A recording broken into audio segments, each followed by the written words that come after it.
আপনাদের প্রিয় মুফাসসির, আপনাদের প্রিয় কোরআনের পাখি শহীদ আল্লামা দেলোয়ার হোসেন সাঈদী রাহিমাহুল্লাহ 50টি বছর একটা কাজই করেছেন। কি কাজ? কোরআনের পাখির কাজ কি ছিল? কোরআনের দাওয়াত আপনাদের সকলের কাছে পৌঁছে দেওয়া। কোরআনের দাওয়াত পৌঁছে দেওয়ার অপরাধে, কোরআনের কথা বলার কারণে, কোরআনের রাজ প্রতিষ্ঠা করার চেষ্টা করার কারণে তাকে 13টি বছর জেলে থাকতে হয়েছে। 13টি বছর জেলে থাকতে হয়েছে, নরমালি নয়, তাকে থাকতে হয়েছে কন্ডেম সেলে, ফাঁসির সেলের ভিতরে তাকে রাখা হয়েছে। আপনারা মেহরবানি করে একটু বসেন, এই ধাক্কাধাক্কি বন্ধ হবে না, একটু মেহরবানি করে বসেন। তাকে 13টি বছর বন্দি করে রাখা হয়েছে পৃথিবীর নিকৃষ্টতম মিথ্যা মামলা দিয়ে। তাকে বলা হয়েছে রাজাকার, তাকে বলা হয়েছে ধর্ষক, তাকে বলা হয়েছে লুটেরা। অথচ তিনি ছিলেন কি? কোরআনের পাখি। একজন নিরপরাধ মানুষকে 13টি বছর বন্দী করে ফাঁসির রায় দিয়ে ফাঁসি কার্যকর করতে না পেরে তাকে হাসপাতালে নিয়ে মিথ্যে কথা বলে ইনজেকশন পুশ করে তাকে হত্যা করা হয়েছে। আমরা এর বিচার করব ইনশাআল্লাহ। আপনাকে বিচার চান? বিচার চান? কিভাবে বিচার করবেন? আমরা শাহবাগ চাই না, শাহবাগের যে ফাঁসি চাই ওই শাহবাগ চাই না। আমরা কি চাই? তিনি যে কোরআনের রাজ প্রতিষ্ঠা করার জন্য জীবন দিলেন, তার প্রতিটি মাহফিলের ভিতরে শেষ কথা ছিল কোরআনের রাজ প্রতিষ্ঠা হয়ে আল্লাহ যেন আমার মৃত্যু দেন। সেই কোরআনের রাজ প্রতিষ্ঠা করে দেখা অবস্থায় তিনি যেতে পারেন নাই। পেরেছেন? দায়িত্ব কার? কাদের? কোরআনের রাজ প্রতিষ্ঠা হোক, এটা দেখতে দান, দেখতে চান? যদি কোরআনের রাজ প্রতিষ্ঠা হয়েছে এই দৃশ্য দেখতে চান, এরকম শান্তিময় পরিবেশ যদি বজায় রাখতে চান, এই দেশকে যদি একটি কল্যাণময় রাষ্ট্র প্রতিষ্ঠা করতে চান, তাহলে কোরআনের পক্ষে থাকতে হবে। যে সমস্ত ব্যক্তিরা নির্বাচনের আগে বাংলাদেশকে মালয়েশিয়া এবং সিঙ্গাপুর বানানোর স্বপ্ন দেখায় আর নিজেরা কানাডায় যায় বেগম পাড়া বানায়, তাদের সাথে থাকবেন নাকি কোরআনের পক্ষে থাকবেন? যে সমস্ত ব্যক্তিরা আপনাদের টাকাকে নিয়ে শেয়ার বাজার লুট করে, তাদের পক্ষে থাকবেন নাকি বন্যায় যারা সাহায্য করার জন্য চলে যায় তাদের পক্ষে থাকবেন? যারা ব্যাংক ডাকাতি করে বিদেশে টাকা পাচার করে তাদের সাথে থাকবেন নাকি একটা মানুষের বাড়ি আগুন ধরলে তার বাসায় সাহায্য পৌঁছে দেওয়ার জন্য যাচ্ছে তার পক্ষে থাকবেন? সময় এসেছে সিদ্ধান্ত নেবার। সকল রাম বাম এবং নাস্তিকদের বিরুদ্ধে কোরআনের পক্ষে থাকার সময় এসেছে। আজকে সামনে সময় আসবে, আজকে যে শান্তি বোধ করতেছেন, 5ই আগস্টের পর আজকে যে ভালো লাগতেছে আপনাদের বলছেন, এটাই আমাদের কাঙ্ক্ষিত বিজয় নয়। এটাই কি আমাদের কাঙ্ক্ষিত বিজয়? কাঙ্ক্ষিত বিজয় সামনে রয়ে গেছে। সেই কাঙ্ক্ষিত বিজয়ে যাওয়ার জন্য আপনারা একটি মসজিদের ইমাম সাহেবকে নির্বাচিত করার জন্য, একটি মসজিদের ইমামকে নিয়োগ দেওয়ার জন্য যেভাবে দেখেন মাথায় টুপি আছে কিনা, মুখে দাড়ি আছে কিনা, পাঞ্জাবি পরে কিনা, নামাজ পড়ে কিনা, শুদ্ধ তেলাওয়াত করে কিনা, এত কিছু পরীক্ষা যখন একটা মসজিদের ইমামের জন্য করেন, তাহলে 5 বছরের জন্য একটা এমপি নির্বাচন করার সময় তাকে দেখবেন সে নামাজ পড়ে কিনা, তার মুখে দাড়ি আছে কিনা, সে পাঞ্জাবি পরে কিনা, সে মানুষের বোঝা যায় কিনা।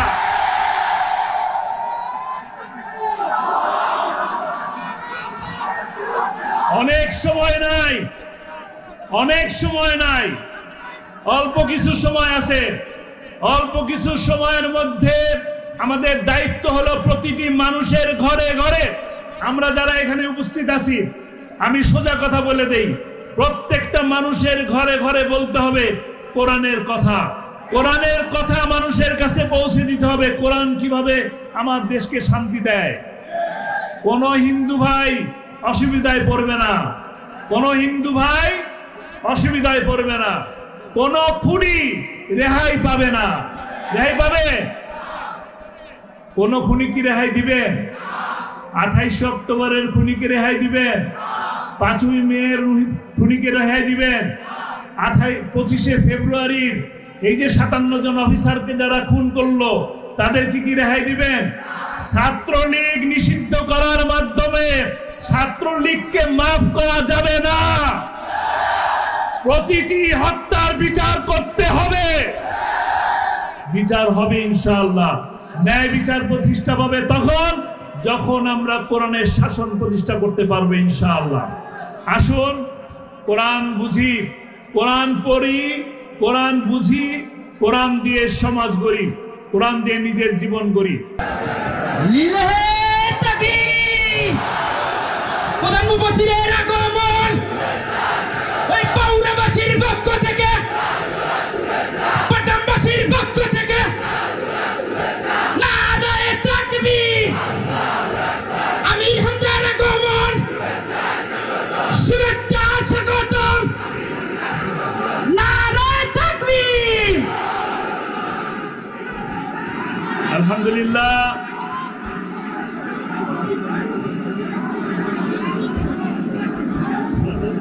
একটা ধন্যবাদ দেওয়া উচিত কিনা? ধন্যবাদ দিবেন যারা এত সুন্দর আয়োজন করলেন, এত ব্যস্ততার ভিতরেও এমন একজন জগৎ বিখ্যাত বক্তাকে আপনাদের সামনে আনলেন, সেই কমিটিকে ধন্যবাদ দিবেন কিনা? আপনাদের সকলের পক্ষ থেকে আয়োজক কমিটিকে আমি ধন্যবাদ জানাচ্ছি, মোবারকবাদ জানাচ্ছি, শুভেচ্ছা জানাচ্ছি। আল্লাহ তাআলা এই আয়োজনের মাধ্যমে কথা বলবেন না কথা শুনবেন? কথা বলবেন না শুনবেন? শুনবেন। তাহলে চুপ থাকতে হবে। রাজি আছেন? বসে পড়েন।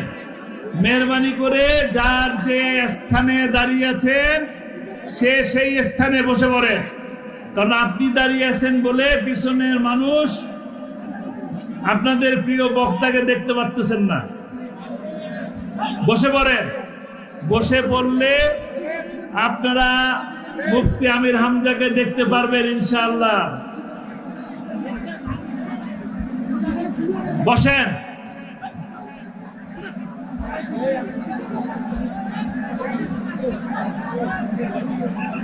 আলহামদুলিল্লাহ, আমরা আপনাদের পক্ষ থেকে ধন্যবাদ জানিয়ে দিলাম। সেই সাথে আজকে এই বাউরা এলাকায় আমাকে যিনি প্রথম ফোন করে দাওয়াত দিলেন, তিনি আপনাদের প্রিয় মানুষ, প্রিয় মুখ, আমাদের প্রিয় ভাই আনোয়ারুল ইসলাম রাজু।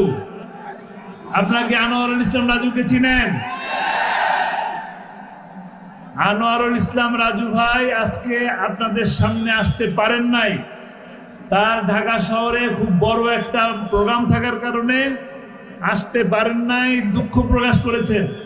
কিন্তু আমার উপরে একটা দায়িত্ব পালন করার জন্য দায়িত্ব চাপিয়ে দিয়েছেন। দায়িত্ব কি? আমাকে দায়িত্ব দিয়েছেন আপনাদের কাছে তার সালাম পৌঁছে দেওয়ার। আমি আপনাদের কাছে তার সালাম পৌঁছে দিলাম। ওয়ালাইকুম আসসালাম বলেন।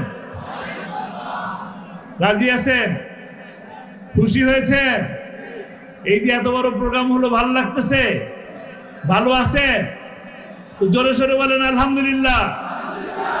আলহামদুলিল্লাহ। এই ডান পাশের মানুষরা কি আসতে বলে? জোরে, আরো জোরে। বাম পাশের মানুষ আলহামদুলিল্লাহ। আলহামদুলিল্লাহ বলাতে কি আপনারা খুশি হলেন? কে খুশি হলো? কে? আরো জোরে শুনতে চাই। আল্লাহ কবুল করুন। আমরা যে অবস্থায়, যখন যেখানে যে অবস্থায় থাকি না কেন, মহান আল্লাহ রাব্বুল আলামিনের দরবারে শুকরিয়া আদায় করতে একটুও কার্পণ্য করব না। রাজি আছি? সর্ব অবস্থায়, সব সময়, জেলে থাকেন, রিমান্ডে থাকেন, অসুস্থ থাকেন, হাসপাতালে থাকেন, যত বিপদেই থাকি না কেন আল্লাহর কাছে শুকরিয়া আদায় করব আলহামদুলিল্লাহ। কারণ এর থেকেও বড় বিপদ, এর থেকেও বড় অসুখ, এর থেকেও বেশি বড় জুলুম আমার উপর আল্লাহ চাপাই দিতে পারতেন। আল্লাহ আমাকে দয়া করেছেন যে আল্লাহ ভালো রেখেছেন, নাকি? বলি আলহামদুলিল্লাহ। এই জমিন কার? এই আসমান কার? এই নদী কার? সমুদ্র কার? অক্সিজেন কার? কার অক্সিজেন নিচ্ছি? আইন চলবে কার? আল্লাহ। সৃষ্টি যার, আইন চলবে তার। ইনিল হুকম ইল্লা লিল্লাহ। আল্লাহ তাআলা সেই তৌফিক দান করুন আমাদেরকে। আমরা এই জমিন, গোটা বাংলাদেশ সহ সারা বিশ্ব আল্লাহ তাআলা একটা হুকুমের মাধ্যমে সৃষ্টি করছেন। কোনো সন্দেহ আছে? সন্দেহ নাই। আল্লাহর সৃষ্টি এই জমিনে আল্লাহর আইন বাস্তবায়ন করার জন্যই আমাদেরকে সৃষ্টি করেছেন। আল্লাহর আইন বাস্তবায়ন করার জন্য আল্লাহ তাআলা আমাদেরকে এই কোরআনের মতন মহাপবিত্র গ্রন্থ আল্লাহ তাআলা আমাদের কাছে পাঠিয়েছেন। এই গ্রন্থ বোঝার জন্য, গ্রন্থকে চেনার জন্য, গ্রন্থ অনুযায়ী এই কোরআনকে কোরআনের মতন করে চলার জন্য আমাদের জন্য নবী করিম সাল্লাল্লাহু আলাইহি সাল্লামকে গাইড স্বরূপ পাঠিয়েছেন, নেতা হিসাবে পাঠিয়েছেন। সেই নেতা আমাদেরকে সেই 1450 বছর আগে যখন জুলুম হতো, নির্যাতন হতো, যখন মারামারি হানাহানি হতো, যখন গোত্রে গোত্রে মিল ছিল না, যখন নারীর মর্যাদা ছিল না, যখন শ্রমের মর্যাদা ছিল না, সেই সময় কোরআন দিয়ে আল্লাহ তাআলা কোরআন পাঠার মাধ্যমে আল্লাহ রাসূল সাল্লাল্লাহু আলাইহি সাল্লাম সোনার যুগ তৈরি করেছিলেন। সেই সোনার যুগ, সেই সোনার মানুষ এখনো তৈরি করা সম্ভব। সম্ভব কিনা? আবু বকর আসবেন না, কিন্তু আবু বকরের মতন মানুষ আসবেন। ওমর রাদিয়াল্লাহু তাআলা আনহু আসবেন না, কিন্তু তার মতন মানুষ আসবেন। নবী আসবেন না, রাসূল আসবেন না, কিন্তু শাহাদাতের দরজা খোলা আছে। আছে কিনা? কোরআনের দাওয়াত মানুষ দিচ্ছে কিনা? দিচ্ছেন। কোরআনের দাওয়াত দিলে বিপদ আসে, আসে কিনা? বিপদে পড়ছিলেন কিনা? এরা জেলে গেছেন কিনা? হাত উঁচা করতে বললে এখানে অসংখ্য মানুষ পাওয়া যাবে যাদের অনেকের হাত উঁচা হবে। অনেকেই মামলা খেয়েছেন, জেলে গেছেন।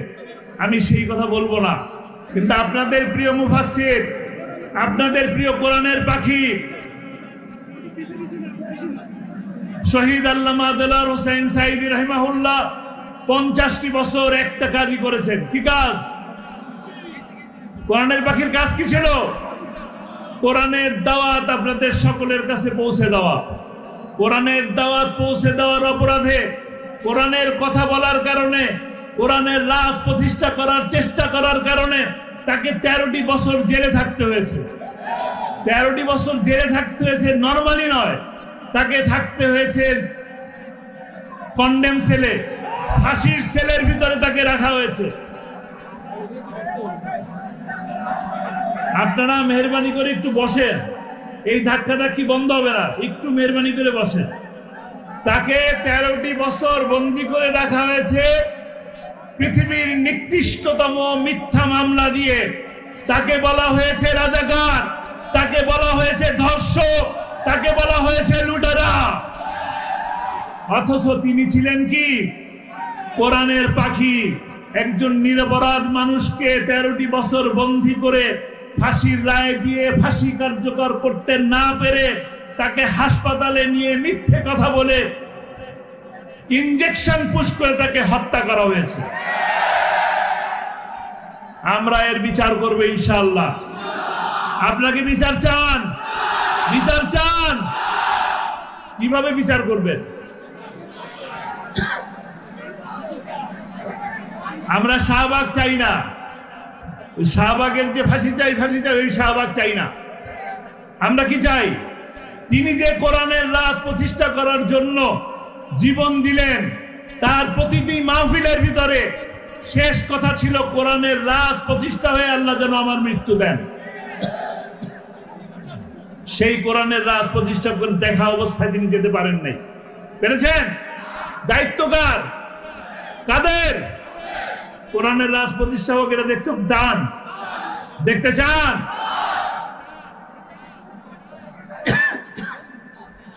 যদি দেখতে চান, যদি কোরআনের রাজ প্রতিষ্ঠা হয়েছে এই দৃশ্য দেখতে চান, এরকম শান্তিময় পরিবেশ যদি বজায় রাখতে চান, এই দেশকে যদি একটি কল্যাণময় রাষ্ট্র প্রতিষ্ঠা করতে চান, তাহলে কোরআনের পক্ষে থাকতে হবে।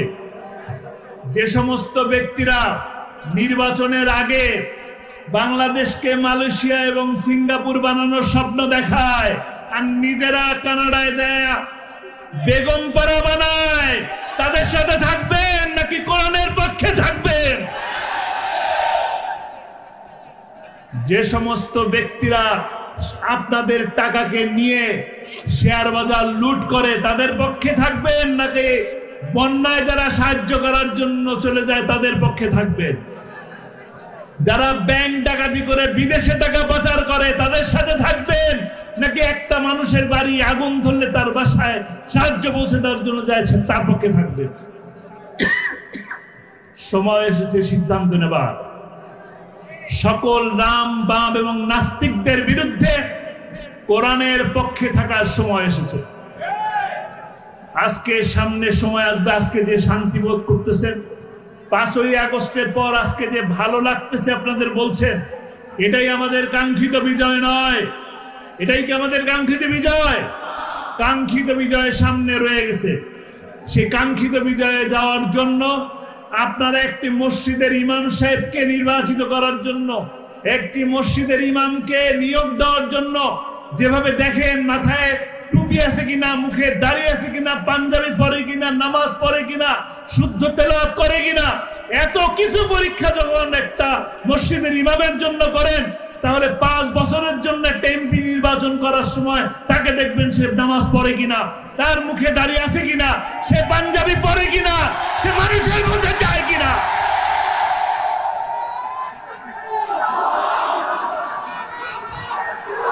অনেক সময় নাই, অনেক সময় নাই, অল্প কিছু সময় আছে। অল্প কিছু সময়ের মধ্যে আমাদের দায়িত্ব হলো প্রতিটি মানুষের ঘরে ঘরে, আমরা যারা এখানে উপস্থিত আছি, আমি সোজা কথা বলে দেই, প্রত্যেকটা মানুষের ঘরে ঘরে বলতে হবে কোরআনের কথা। কোরআনের কথা মানুষের কাছে পৌঁছে দিতে হবে। কোরআন কিভাবে আমার দেশকে শান্তি দেয়। কোন হিন্দু ভাই অসুবিধায় পড়বে না, কোন হিন্দু ভাই অসুবিধায় পড়বে না, কোন খুনি রেহাই পাবে না। রেহাই পাবে? কোন খুনি কি রেহাই দিবেন? 28 অক্টোবরের খুনিকে রেহাই দিবেন? 5ই মেয়ের খুনিকে রেহাই দিবেন? 25শে ফেব্রুয়ারির এই যে 57 জন অফিসারকে যারা খুন করলো তাদেরকে কি রেহাই দিবেন? ছাত্রলীগ নিষিদ্ধ করার মাধ্যমে ছাত্রলীগকে মাফ করা যাবে না। প্রতিটি হত্যার বিচার করতে হবে। বিচার হবে ইনশাআল্লাহ। ন্যায় বিচার প্রতিষ্ঠা পাবে তখন যখন আমরা কোরআনের শাসন প্রতিষ্ঠা করতে পারবো ইনশাআল্লাহ। আসুন কোরআন বুঝি, কোরআন পড়ি, কোরআন বুঝি, কোরআন দিয়ে সমাজ গড়ি, কোরআন দিয়ে নিজের জীবন গড়ি। আল্লাহ তাআলা আমি যে কথাগুলো বললাম সেই কথাগুলো পালন করার তৌফিক দান করুন, এবং আপনারা যারা শুনলেন তারা ওই কোরআনকে যেন ধারণ করতে পারি, পালন করতে পারি, লালন করতে পারি, সেই তৌফিক আল্লাহ তাআলা আমাদেরকে দান করুন। আমির হামজা ভাই বসে আছেন, তার সামনে অনেক বেশি কথা বললাম না। আমি কথা শেষ করছি। আল্লাহ তাআলা আপনাদের সকলকে ভালো রাখুন। সেই সাথে শুধু দোয়া চাবো, একটা ছোট্ট দোয়া চাবো। আপনারা যখন 2 হাত তুলে আল্লাহর দরবারে হাত তুলবেন, তখন আপনারা আপনাদের বাবা মায়ের জন্য যেমন দোয়া করবেন, তখন তেমনি সেই সময় কোরআনের পাখির জন্য দোয়া করবেন, যে কোরআনের পাখি দুনিয়ার জন্য কোরআনের পাখি ছিল, তিনি যেন আখিরাতে জান্নাতে সবুজ পাখি হিসেবে আল্লাহ তাআলা কবুল করে নেন। সেই সাথে যারা হাসি মুখে হাসির দড়িকে গলায় নিলেন, তাদের সেই রক্ত যেন বৃথা না যায়, কোরআনের রাজ যেন প্রতিষ্ঠা করতে পারি, আল্লাহ তাআলা সেই তৌফিক আমাদেরকে দান করুন। আমা তৌফিক ইল্লা বিল্লাহ। আসসালামু আলাইকুম ওয়া রাহমাতুল্লাহি ওয়া বারাকাতুহু।